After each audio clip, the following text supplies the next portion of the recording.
So if you're watching this video, it's probably because you want to make sure that you are an expert in solving linear equations.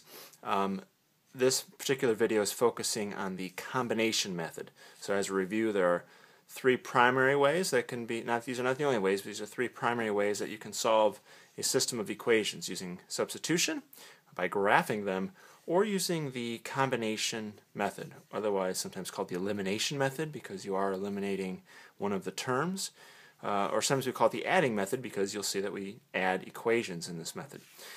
So today we're focusing, this video is focusing on the combination method.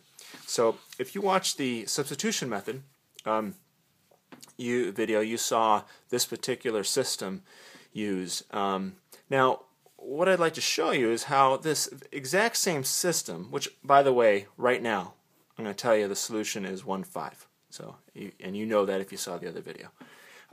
But watch this. So this particular system could certainly be rewritten in a different way, right? So I'm going to rewrite the bottom one to be exactly the same. So this equation, 2x plus 5y, equal to 27, I just rewrote here, and y equals 2x plus 3. What if it had been given differently? So y equals 2x plus 3. Watch me rearrange this. And this certainly could be done. Test writers are going to do this all the time. I might do this, or you might do this when you're playing with equations to make them go into a different form. Let's say that I subtracted 3 from both sides, right? So the left side of this equation is now y minus 3. The right side is simply 2x because 3 minus 3 is now gone, right? By the way, I haven't done the elimination method. I'm just showing why I would. Now, I might subtract this y. So I'm going to subtract that y, subtract the y. So my left side is now negative 3 because y minus y, that's now 0. I'm left with subtracting 3. In other words, 0 minus 3 or just negative 3. On the right side, I have 2x minus y. So what this means is that y equals 2x plus 3, or negative 3 equals 2x minus y, are what are called equivalent equations. In other words, this equation and this equation are the same. These are equivalent equations. They look different, but they have the exact same solution. They act the same way. They graph the same way. It is virtually really the same equation. So let's say that you had, in fact, seen this equation in the system. Same equation, just written differently.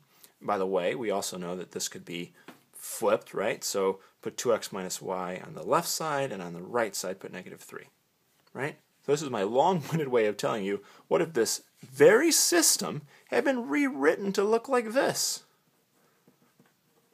Now we know it's the same system because this equations we just showed are the same, just rewritten. Well, would I use the substitution method for this? Probably not, right? So let's talk about how I would solve this system. All right, so let's write that just so we're working from a clean slate. So 2x minus y equals negative 3, and 2x plus 5y equals 27. Now, with a substitution method, what I really liked was that one of the variables was by itself. I had y equal to some stuff, right? And that y was all by itself, which allowed me to then very cleanly substitute in where I saw y somewhere else. That's not happening here. We don't see a variable by itself. So the elimination method is really appealing, though, because look at this. 2x and 2x. This is good. All right, let's talk about why it's good.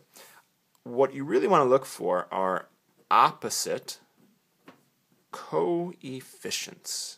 And let's make sure that we know very clearly what both of those words mean, right? Opposite. So the opposite of 3 is negative 3.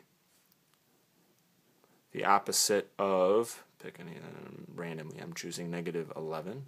The opposite of negative 11 is 11, right? That's the idea of opposites, a positive and a negative. Opposite. Coefficient is referring to whatever that number is in front of a variable. So if you see, for example, 7x, the coefficient is 7. If you see 2t, the coefficient is 2. if you saw, let's say, just t, the coefficient is, think on this one, what's in front of that? It's 1, right? We don't see it there, but how many t's are there? There's 1 t, right? So the coefficient is 1. So we're looking for opposite coefficients. Now, we do have coefficients that look the same, but they're not opposite. So if I got one of these 2's to be -2, I am a happy camper. All right, so let's do that. If I want to make 2 into -2, now it doesn't matter which one. I can make this 2 into a -2 or that 2 into a -1, into a -2. Doesn't matter which. So I'll just use the top one. I'm going to multiply by -1. Why am I choosing -1? Because I'm thinking a step ahead. I'm saying, well, if I want 2 to be -2, I got to multiply by -1. When you do that, you got to remember, every time we work with equations, what you have to do something to, if you do something to one side of the equation, you have to do it to the other side of the equation, and nothing has changed now, right? If you're doing something to the equation, you got to do it the same to both sides. In other words, you're doing it to the entire equation. So that means that the top equation, I'm doing -1 times everything that I see. So -2x, because -1 times 2x, and then positive 1y, I'm adding y because -1 times -y equals, and instead of -3, -1 times -3 is 3.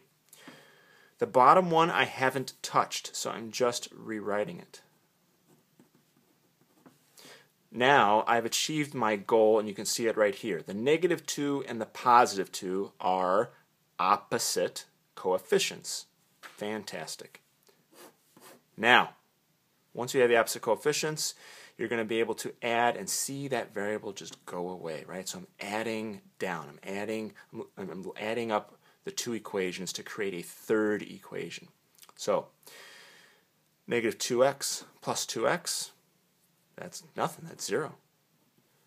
Y plus 5y, so that's really 1y plus 5y, that's 6y. And then 3 plus 27 is 30. So I have the equation 6y plus 30. That's just 0, right? So 6y, I said plus 30, I meant equals 30. So 6y equals 30. So 6 times what is 30? 5, right? 5. 6 times 5 is 30. So I know y has to be equal to 5. I could show that by dividing both sides by 6, right? 6 divided by 6 is 1, so I have just y by itself, 1y. And 30 divided by 6 is 5. So, now remember, we knew that solution. We knew from our previous work in another video that the solution was going to be 1, 5, and sure enough, y equals 5. Now, if we wanted to find out what x is, we would plug that back in, just like we do with any of, with another method, with substitution. So, we're happy to get the solution 5 for y, and then to get that solution for x, we would have to take this and plug it back into either equation. It doesn't matter which one. If it were me, frankly, I'd probably choose the first one just because it's a little less work. There's no 5y, it's just one, negative y, negative 1y, but it doesn't really matter.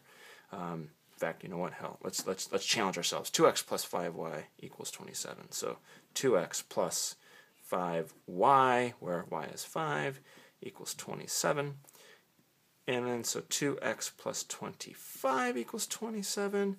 That means if I subtract the 25 from both sides, that 2x is equal to 2, and so x has got to be equal to 1. Beautiful. So now we have our solution, 1, 5.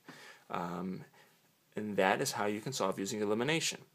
I will end this video, but I'll do another one that shows an advanced version. So how would you then solve another system that's maybe a little more tricky, but using the same method?